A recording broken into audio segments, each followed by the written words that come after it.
new evaluations. I don't know what it is.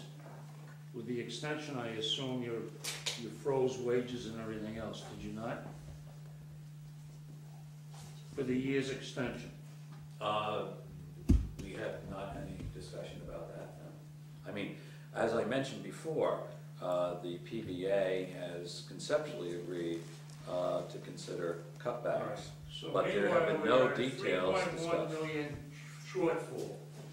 How many policemen do you have to lay off to make up that 3.1 million shortfall?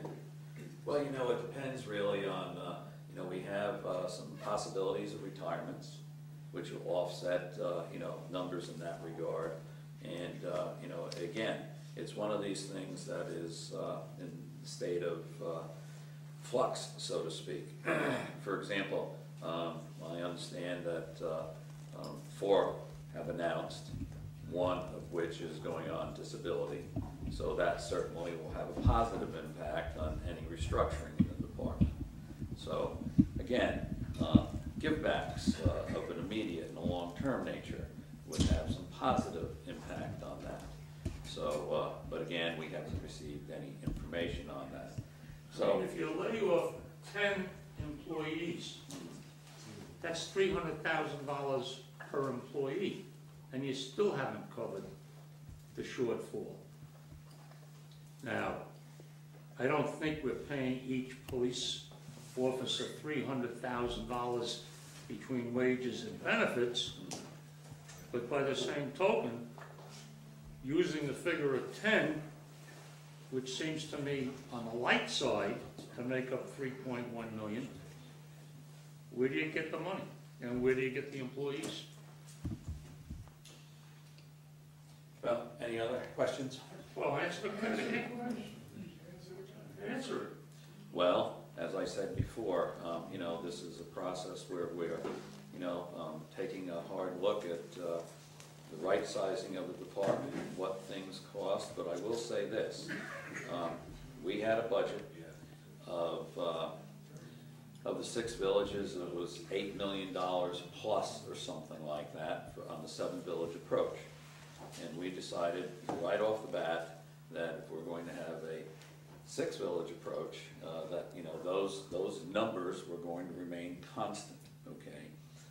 We didn't feel that our budget under a 7-village approach should be affected if one of the villages left and, you know, we had, you know, to incur more expenditures. So the police service budget for the village of Old Brookville remains the same, $2,050,000 or thereabouts. So we're going to live within our means and have what I consider to be the services that we need in order to protect our community. Let me also say that this is probably one of the safest areas in Nassau County.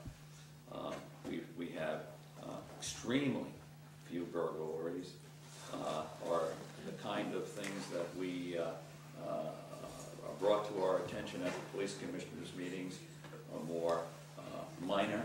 Mr. Ryder, I didn't ask you about how safe we are. Everybody knows that we have a good record.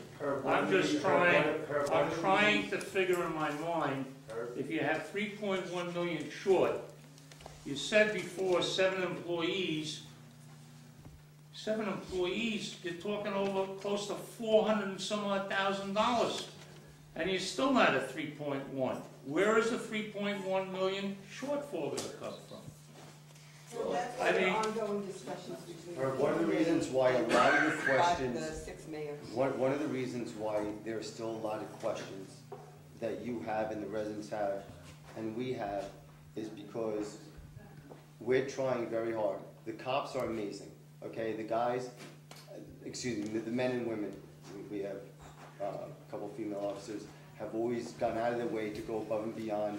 We are trying as hard as we can to protect the officers, we're trying as hard as we can to protect the residents, and we're still the reason why the questions can't be answered directly is because we're still 6 villages trying to come together because everyone has opinions, and we're It trying to only come together. indicates that we have with- to raise taxes or something to make up the shortfall. Excuse me? Either that, or you're gonna have to reduce the, I mean, with the retirement of a chief and the 4 announced retirements, okay, that will reduce this, what you term shortfall, from 3 million something to a little less than 2 million something, using round numbers. So don't use the 3,050,000, net it against the retirements, and then there are other things that we hope that'll happen. So, any other questions? and I digress on that question. Subject? Mr. Mayor, we have a question back here.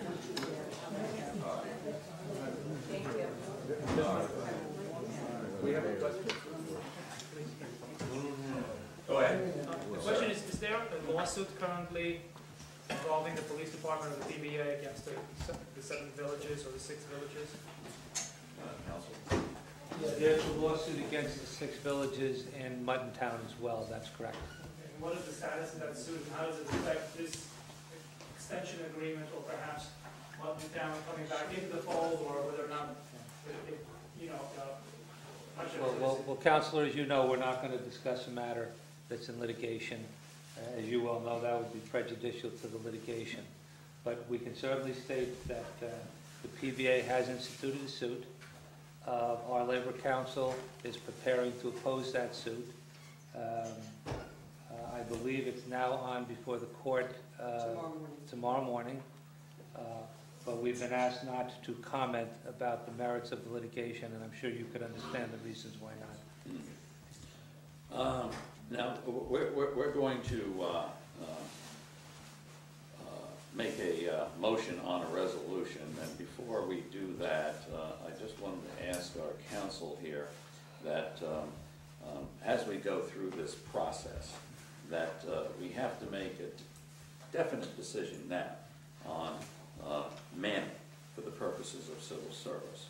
As we continue with the mayor's meetings, and if we have what I hope that are give-backs, and then whatever else happens, that the kind of decision that we make here tonight could be positively effective.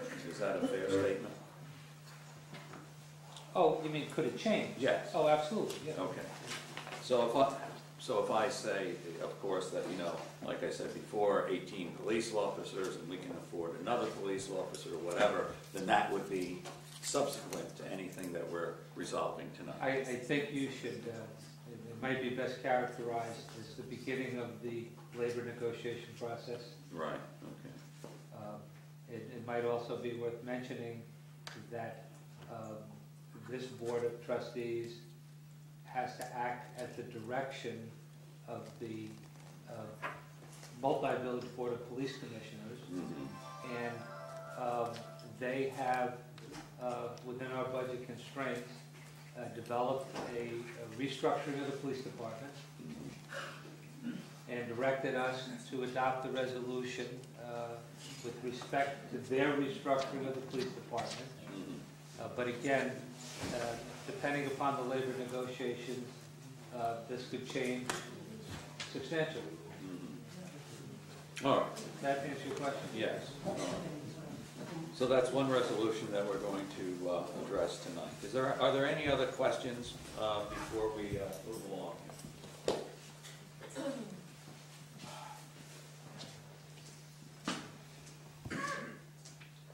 Take 5 minutes.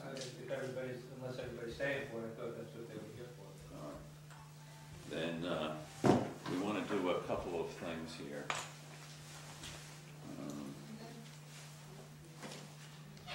Number one, we have the Cooper Safer Cohen retainer agreement. We want to make a motion on that.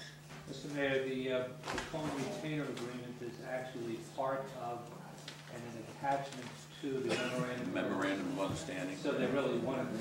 All right. We can certainly discuss them separately, but they're part of one agreement. Yeah. All right. I'd be happy to discuss them. I printed out the memorandum of understanding for my thing, but it wasn't attached to what I just printed out. Then when Mr. Shamrock comes back, if you could just for the board go over the highlights of the memo of understanding, Counselor? Sure, you want me to wait till he comes back? Yes, please.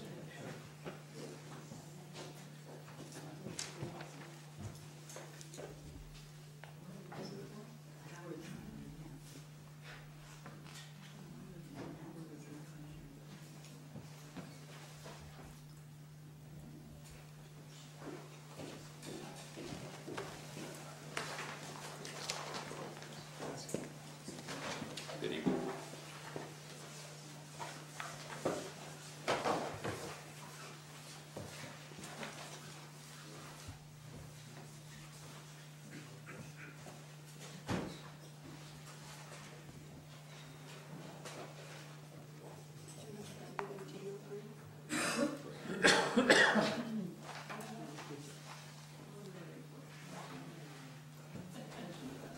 And this is being signed by all six villagers Hmm.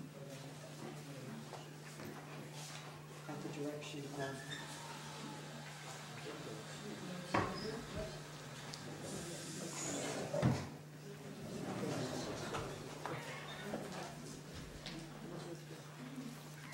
Sam, maybe you could open the door over there and get some air.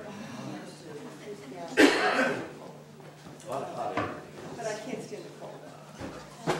No, just, Yeah, no. Like a lid. I can't stand the cold. And the allergies. we did, I did go over there. Have you been? So we've got some interesting observations for you folks. I'm on down twice. It's, not as easy as it seems, but you'll see. Okay, John, why don't you give us an overview of the memo of understanding and the retainer, please? Sure, thank you, Mr. Mayor. I'm not going to read this thing word for word. Just very generally speaking, as has been alluded to earlier, the 6 villages of Brookville, Cove Neck, Matinecock, Mill Neck, Old Brookville, and Upper Brookville have entered into an agreement to operate the Old Brookville Police Department for a term of 1 year. It commences June 1, 2011, and expires May 31st, 2012. The operation of the police department shall continue on the same terms and conditions as it operated under the previous 7-village police contract. As I indicated earlier, the only exceptions to that are that the references in the prior contract with respect to the new police building have been deleted, and the only other change is that the Board of Police Commissioners will now be comprised of the 6 mayors from the 6 participating villages and 1 commissioner who will be able to act on behalf of the mayor in the mayor's absence. Other than those 2 changes, the structure of the Board of Police Commissioners is the same. The agreement also provides that the budget that was approved on March 16, 2011, that each of the villages' requirement to contribute to the police department will be maximized at the numbers that were previously approved on March 16, 2011, which you discussed earlier. The agreement provides that has a statement of intent that we acknowledge that the department's going to have to be downsized and restructured, and there's an intent to do that without affecting the essential police services presently provided to each village and its residents.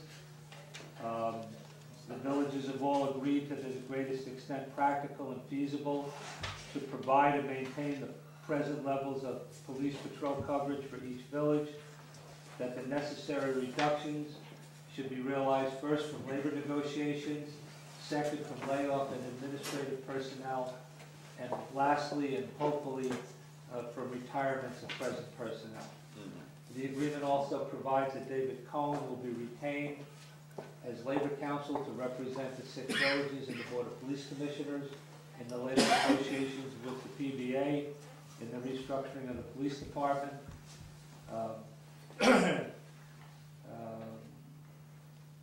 It also provides that excuse me, that the village will begin preparations to appoint a new provisional police chief effective